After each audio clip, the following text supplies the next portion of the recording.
चंडाला प्रतिहतरयो यस्य प्रेम प्रवाहो लोकातीतो यः न जहो लोककल्याण त्रैलोक्येऽप्य प्रतिमा महिमा जानकी प्राण त्रैलोक्येऽप्य प्रतिमा महिमा जानकी प्राण भक्त्या मृतवरवपु सीतया योगिता भक्त्या मृतवरवपु सीतया योगिता। सबसे पहले भगवान श्री राम कृष्ण, माँ शारदा देवी, स्वामी विवेकानंद, मैं भगवान श्री रामचंद्र के चरणों में प्रणाम निवेदन करता हूँ। यहाँ के बड़े महाराज परम पूज्य श्रीमद स्वामी निखिलेश्वर जी महाराज, यहाँ के सन्यासी ब्रह्मचारी और आप सभी के चरणों में प्रणाम निवेदन करता हूँ, क्योंकि आपके सभी के हृदय में भगवान श्री रामचंद्र माँ जानकी विराजमान है। सिया राममय सब जग जानी, करहु प्रणाम सूरी जुग पानी। हम सब मिलकर राम संकीर्तन करेंगे। आप सभी से अनुरोध है, आप सभी लोग मेरे साथ किए।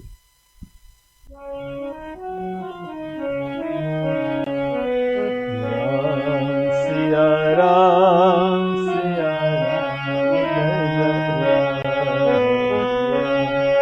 सिया राम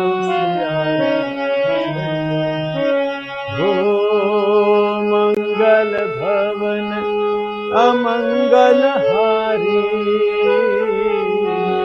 द्रव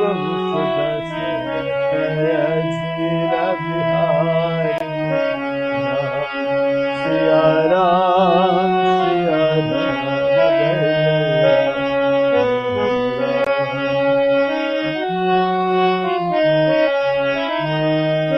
हो जनक सुता जग जननी जानकी अतिशय प्रिय करुणा निधान सिया राम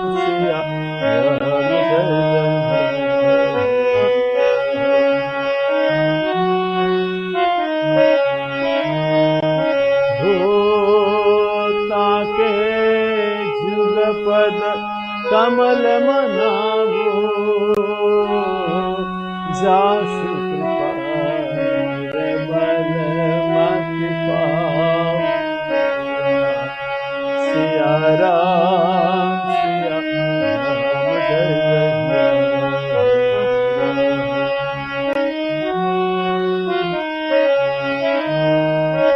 हो रघुकुल रीति सदा चली आई प्राण जाए बचन जाए सिया राम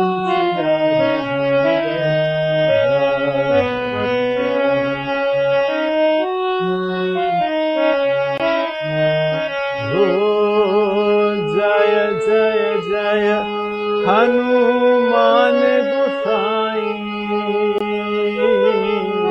कृपा कर देवकी नाई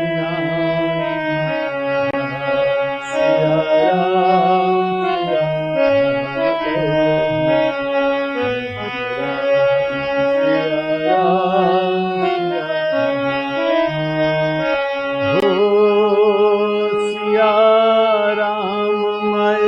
सब जग जानी करहु प्रणाम जुग पानी सिया राम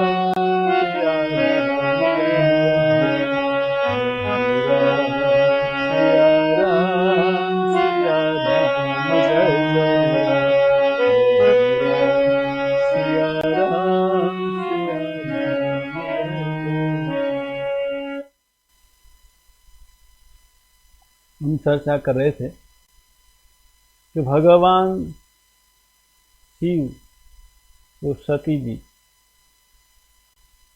जब जा रहे थे, भगवान राम का जन्म हो चुका था, राम का वनवास हो चुका था, सीता का हरण हो चुका था, और भगवान शिव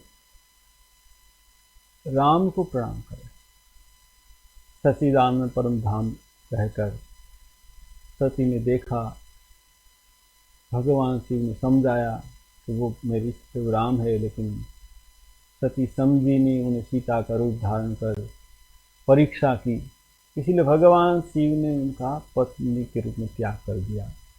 बाद में जब दक्ष प्रजापति का यज्ञ हुआ तो सती ने वहां जाकर अपना शरीर छोड़ दिया। तो सती ने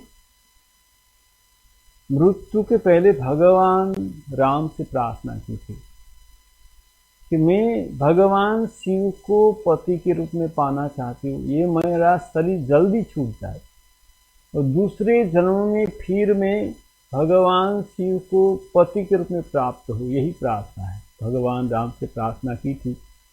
और यहाँ कहते जब सती ने दक्ष प्रजापति के यज्ञ में अपना शरीर छोड़ दिया तो दूसरे जन्म में क्या हुआ, यहाँ कहते सती मरत हरि सन वरु मागा, जन्म जन्म शिव पद अनुरागा। भगवान राम के पास वर मांगा था मैं जन्म जन्म में शिव के चरणों में अनुराग रहे, तेही कारण हिमगिरि गृह जाई, जनमी पार्वती तनुपा। हिमालय के घर पार्वती के रूप में जन्म हुआ उनका। जबते उमा शैल गृह जाई, सकल सिद्धि संपत्ति छाई। जब उमा ने जन्म लिया कहते सब संपत्ति वहां आ गई। यहाँ कहते जहाँ तक मुनि सुआश्रम कीन्ने, उचित बास हिम भूधर कीन्ने। आसपास मुनियों ने आश्रम किया और कहते कि सरिता में सुंदर जल बहने लगा, सुंदर वातावरण हो गया। नारद मुनि जब सुना कि पार्वती का जन्म हुआ है तो कहते नारद मुनि आ गए। नारद समाचार सब पाए, कौतुक गिरि गेह सिधाए। शैल राज बड़ आदर किन्ना, पद पखारी आसन गिन्ना। नारद मुनि का चरण धो दिया, बिठाया और कहा देखिए मेरा परम सौभाग्य है कि मेरे घर कन्या का जन्म हुआ है। तो आप तो त्रिकालज्ञ है, आप तो भूत भविष्य वर्तमान सब जानते हैं, आप मेरी कन्या के बारे में बताइए। यहाँ हिमालय कहता है त्रिकालज्ञ सर्वज्ञ तुम, गति सर्वत्र तुम्हारी। कहु सुता के दोष गुण, मुनिवर हृदय विचारी। त्रिकालज्ञ सर्वज्ञ तुम, गति सर्वत्र तुम्हारी। कहु सुता के दोष गुण, मुनिवर हृदय विचारी। आप त्रिकालज्ञ है और आपकी गति सर्वत्र है। वो नारद मुनि स्वर्ग में भी जा सकते, ब्रह्मलोक में जा सकते, शिवलोक में जा सकते, विष्णु लोक में, पृथ्वी पर भी आ सकते। तो कहते गति सर्वत्र तुम्हारी, कहू सुता के दोष गुण, मुनिवर हृदय विचार। ये मेरी कन्या का क्या दोष, क्या गुण है, क्या अच्छा है, क्या बुरा, बताइए। तो नारद मुनि ने उसका हाथ देखा, कहा कि सुंदर सहज सुशील सयानी, नाम उमा अंबिका भवानी। ये जो हमारी पुत्री है ना, उसको कोई अम्बा कहेगा, कोई अंबिका, कोई भवानी कहेगा, कोई उमा कहेगा। सब लक्षण संपन्न कुमारी, सब लक्षण संपन्न। और होई संतत पीहे प्यारी, वो पति की प्यारी होगी। और क्या होगा, सदा अचल ही करहि वाता, यही ते जगु पहु पितु माता। उसका सुहाग अचल रहेगा। होई पूज्य सकल जग माही, सब लोग उनकी पूजा करेंगे। यही सेवत कछु दुर्लभ न, इनकी जो पूजा करेंगे उसको सब सुलभ हो जाए, कुछ दुर्लभ नहीं रहेगा, सब कुछ अच्छा है। कहते हैं कि शैल सुलक्षण सुता तुम्हारी, सुनहु जे अब अवगुण विचार। ये मैंने सब गुण अब अवगुण बोलता, दोष क्या है, क्या है। कहते हैं अगुण अमान मातु पितु हीना उदासीन सब संशय छीना। उसका जो पति होगा ना वो कैसा होगा? अगुण, अमान, गुण नहीं होगा, निर्गुण होगा। अमान, मान का भिखारी नहीं होगा। मातु पितु हीना, माता पिता। देखिए हम लोग किसी कन्या का विवाह करते पहले देखते माता पिता का कुल कैसा है, लेकिन यहाँ कहते हैं कि मातु पितु हीना, और क्या? उदासीन सब संशय छीना। उदासीन, उसका कोई कामना वासना ही नहीं रहेगी उसमें। और क्या? स्मशान में वास कर, घर भर नहीं रहेगा। आप सोचिए किसी कन्या का विवाह करने पहले हम देखते हैं घर भर उसका कैसा है? अब ये दिगंबर रहेगा, कपड़ा नहीं पहनेगा तो दूसरे को क्या पहनेगा? यहाँ नारद मुनि कहते, क्या कहते? जोगी जटिल अकाम मन नगनय मंगल वेश, अस स्वामी एहि कह मिलही परिहस्त असिरेख। जोगी जटिल अकाम मन नगनय मंगल वेश, अस स्वामी यही कह मिलही परिहस्त असिरेख। नारद मुनि ने कहा कि उसका पति जोगी जटिल अकाम मन, जोगी होगा, जटिल होगा, उसमें कोई कामना वासना नहीं। नगन अमंगल वेश, दिगंबर रहेगा, अमंगल वेश रहेगा। अस स्वामी यही कह मिलही परिहस्त असिरेख, उसकी आँख की रेखा हमेशा। अब तो उनकी माँ मेनका तो रोने लगी, अरे मेरी ये इतनी अच्छी लड़की और उसका ऐसा पति मिलेगा। तो मेनका ने कहा मैं तो शादी नहीं करूँ, उसकी शादी नहीं, वो कुंवारी रहेगी, घर में रहेगी, शादी नहीं होगी उसकी। लेकिन देखिए हिमालय है ना, हिमालय तो बर्फ का पहाड़, बहुत ठंडा, उसका दिमाग बहुत ठंडा है, विचलित नहीं होता जल्दी। तो उसने ठंडा दिमाग से सोचा कि नारद मुनि आप जो कहते हैं वही होगा, हमको पता है, लेकिन कोई उपाय है क्या? कोई अच्छा उपाय, कच्चा वरी मिल जाए। नारद मुनि ने कहा एक उपाय है, क्या? जे जे वर के दोष बखाने ते सब शिव पही में अनुमान। मैंने जो जो दोष कहा ना सब दोष शिव में। और जो विवाहु शंकर सन होई दोष गुण सम कह सब कोई। जो शंकर भगवान से उसकी शादी हो जाए तो दोष गुण हो जाएगा, ये तो भगवान है। लेकिन भगवान शिव के साथ विवाह करने के लिए उसको तपस्या करनी पड़ेगी। वो जो तप करेगी तो भगवान शिव को प्राप्त करेगी। यहाँ कहते हैं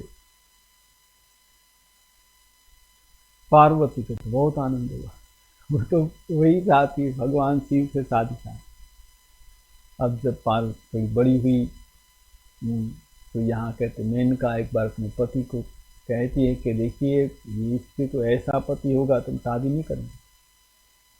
तो हिमालय ने बहुत समझाया कि देखो उनको शिव की तपस्या करनी पड़ेगी, तुम उसको समझाओ, अभी थोड़ी बड़ी हुई है, अभी वो तपस्या कर सकती है, तुम उसको तपस्या करने के लिए कहो। अब माँ है ना, माँ गई पार्वती के पास, पार्वती को गोद में बिठा दिया और कहती है कि उमही बिलो की नयन भरी बारी सहित सने गोद बिठारी 12 बार लेती उरलाई गद गद कंठ न कछु कही जाए। देख कर इतना अच्छा लग रहा है, अपनी लड़की है ना, वो कैसे बोले कि तुम तपस्या करने के लिए जाओ, वो बोल नहीं सकती, गला रुक जाता है। लेकिन पार्वती वो तो जगत मातु सर्वज्ञ भवान, मातु सुखद बोली मृदुवानी, वो तो सर्वज्ञ अंतर्यामी है। वो समझ गई कि माता क्या कहने के लिए आई।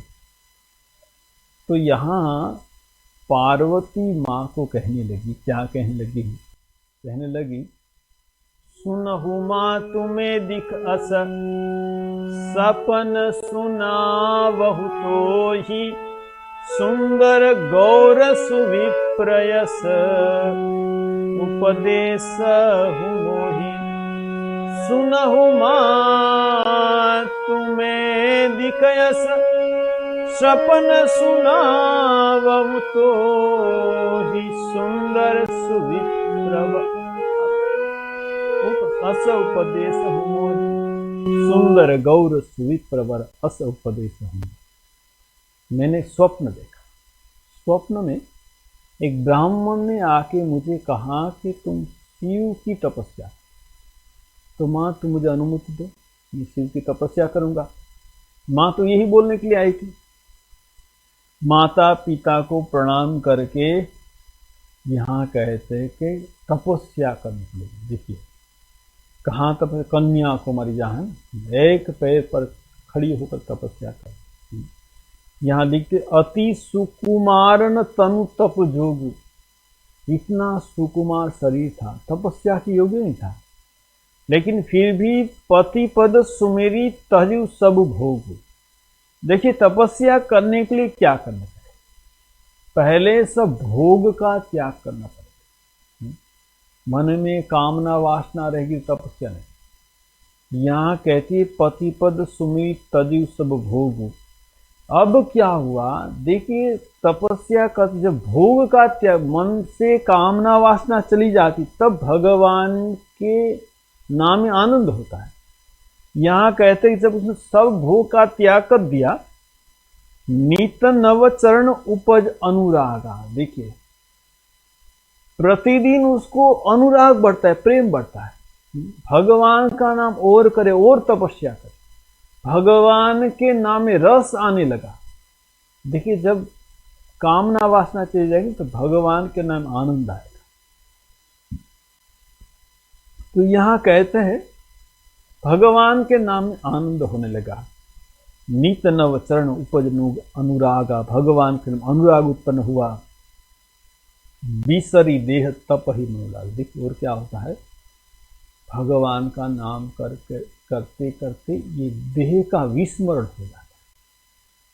तो यहाँ कहते कि उनका देह का विस्मरण हो गया। विसरी देह तप ही मनु लागा, तब ही तपस्या में मन लगे। जब तक हमारा मन देह पर है भगवान में मन नहीं लगेगा। जब देह की शुद्धि भूल हो जाएगी तब भगवान में मन लग जाता है। यहाँ कहते विसरी देह तप ही मनु लागा। कैसे तप कर रही है पार्वती, कहते संवत सहस मूल फल खाए। कहते 1000 साल तक फल मूल खाए, बाद में सागु खाए 7 बरस गवाए। साग खाकर 100 साल बिताया। कुछ दिन भोजन बारी बातासा, कुछ दिन खाना त्याग कर दिया। बारी बातासा है पानी, बस बातास पवन। किए कठिन कछु दिन उपवास है, कुछ दिन वो भी त्याग, बस उपवास, पानी भी छोड़। बेले पाती मही परही सुखाई, तिनी सहस संवत सुई खाई। जो बिल्व पत्र नीचे गिर जाता सूख जाता था वो खाती थी। और बाद में कहते 3 सहस संवत 3000 साल तक सूखा बेल पाता खाया। बाद में पुनि परिहरे सुखायु पर्ण, वो भी त्याग कर दिया, तो सूखा बेल पाता खाना भी त्याग कर दिया। उमही नाम तब भयो अपर्णा, तब क्या हुआ, उमा का नाम अपर्णा हुआ। देख उमही तप हीन शरीरा, ब्रह्म गिरा भी गगन गत। देख ऐसी तपस्या करे भगवान। देखिए हम तो थोड़ा बहुत भगवान का नाम कर रहे हैं, तो बाद में बोलते कुछ नहीं हो रहा है, ठीक है। देखिए यहाँ पार्वती कैसी तपस्या कर, और ऐसी तपस्या करने से क्या हुआ, आकाशवाणी हुई। क्या आकाशवाणी हुई, आकाशवाणी हुई कि असतपु काहुन किन्न भवानी, ऐसी तपस्या किसी ने अभी तक नहीं की। भये अनेक धीर मुनि ज्ञानी, बहुत मुनि ज्ञानी सब हो गए, ऐसी तपस्या किसी ने नहीं की। अब उर धरऊ ब्रह्म बरबानी, सत्य सदा संतत सुख जानी। अब तुम सुनो, क्या होगा? यहाँ कहते कि आवे पिता बोलावन जबई हट परी घर जाहूं तबही।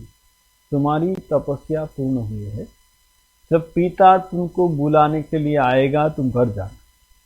और क्या?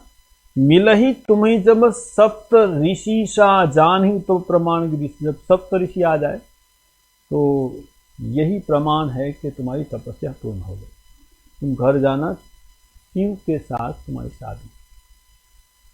अब यहाँ क्या हुआ? यहाँ कहते हैं भगवान शिव क्या हुआ है, देखिए, जप ही सदा रघुनायक नामा, जहाँ तो सुनहि राम गुण ग्रामा, चिदानंद सुख धाम शिव विकत मोहम्मद काम, विचरे मोहित हृदय हरि सकल लोक अभिराम।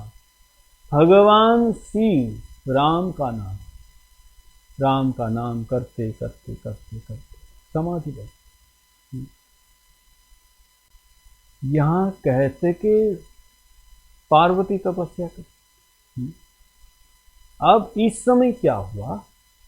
कहते ताड़कासुर राक्षस, उसने बहुत तपस्या की, ब्रह्मा के पास वरदान मांगा। क्या वरदान मांगा?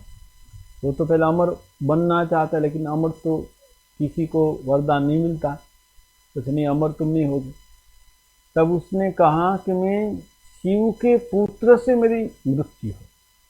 अब उसको ताड़कासुर को पता है कि शिव की सती से शादी हुई थी, सती को योगाग्नि में जलकर भस्म हो गई। अभी तो शिव शादी नहीं करेंगे और मैं किसी से मरूंगा नहीं। ब्रह्मा ने तथास्तु बोल दिया और उसने तो बस स्वर्ग पर आक्रमण कर दिया, देवता को स्वर्ग से भगा दिया। ताड़कासुर को तो कोई मार नहीं पा रहा है कि शिव के पुत्र से उसकी तो मृत्यु होगी। भगवान शिव समाधि में क्या होगा? अब देवता ने सोचा कि इसकी समाधि जो टूट जाए तो शादी होगी, वरना तो होगी नहीं। इसीलिए क्या किया? कामदेव को बुलाया कि तुम जाके शिव की समाधि भंग करो। कामदेव ने कहा देखिए ये मेरे बस की बात नहीं, शिव की समाधि भंग करना मेरी बस की बात है। आप बोल रहे मैं जा रहा हूं, लेकिन मेरा क्या होगा मुझे पता नहीं।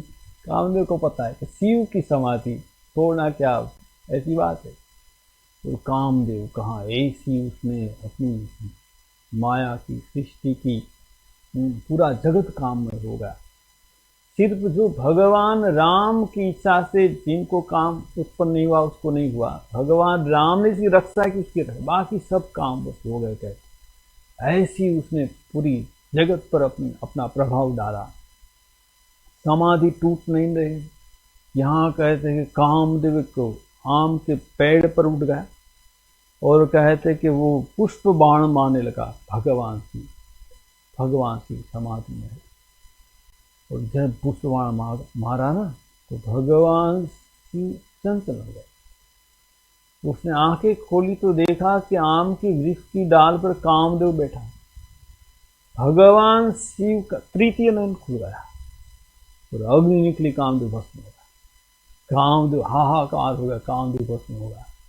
कामदेव की जो पत्नी थी रति, वो तो रोती रोती आई भगवान शिव के पास, अरे मेरा पति मर गया, अब क्या होगा?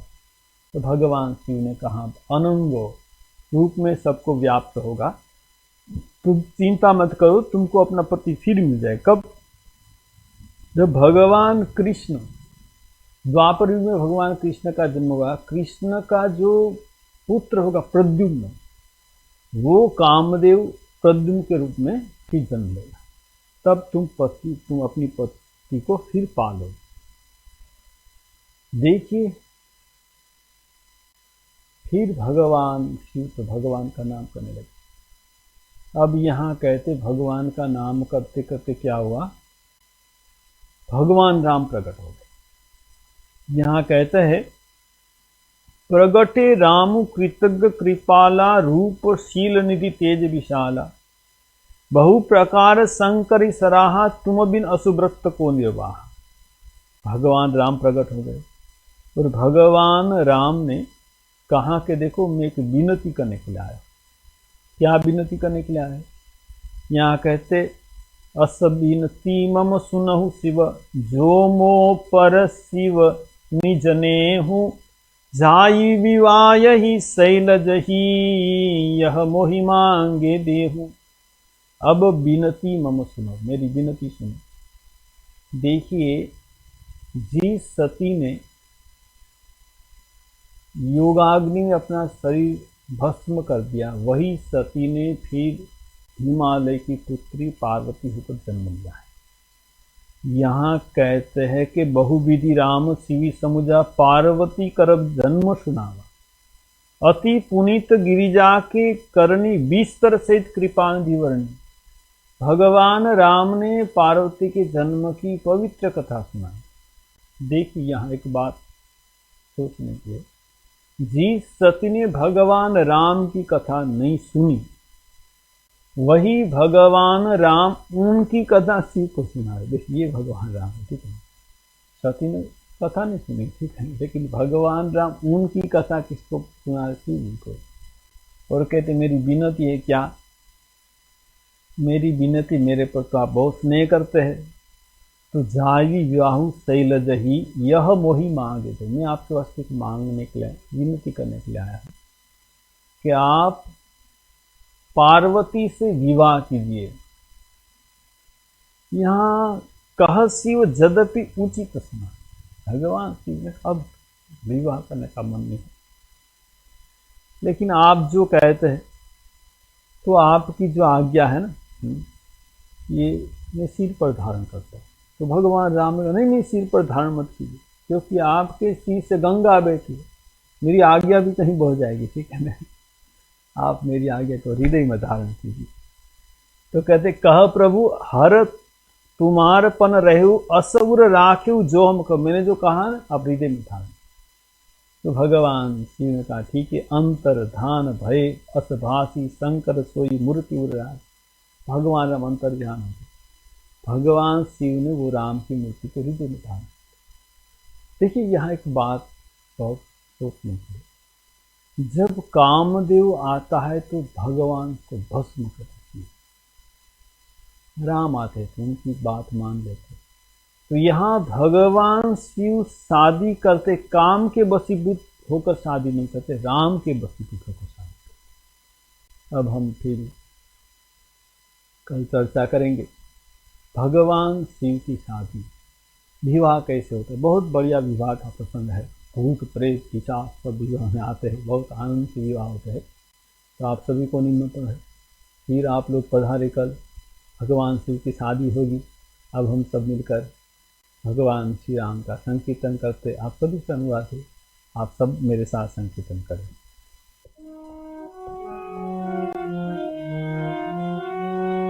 श्री राम जय राम जय जय राम, श्री राम जय राम जय जय राम, श्री राम जय राम जय जय राम, श्री राम जय राम जय जय राम, श्री राम जय राम जय जय राम, श्री राम जय राम जय जय राम, श्री राम जय राम जय जय राम, श्री राम जय राम जय जय राम, श्री राम जय राम जय जय राम,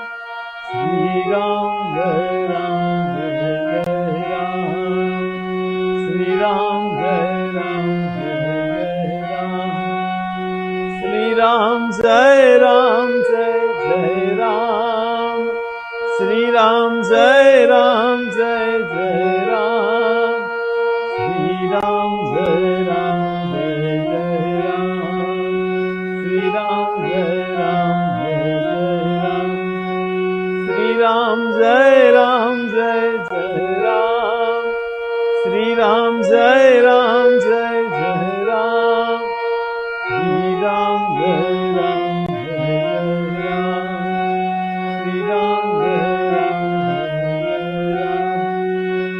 राम जय जय।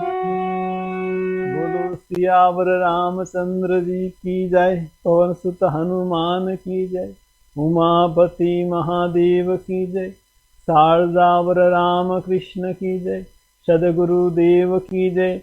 बोलो भाई सब संतन की जय, बोलो भाई सब भक्तन की जय। ओम नमः पार्वती पतये। हर हर महादेव हर।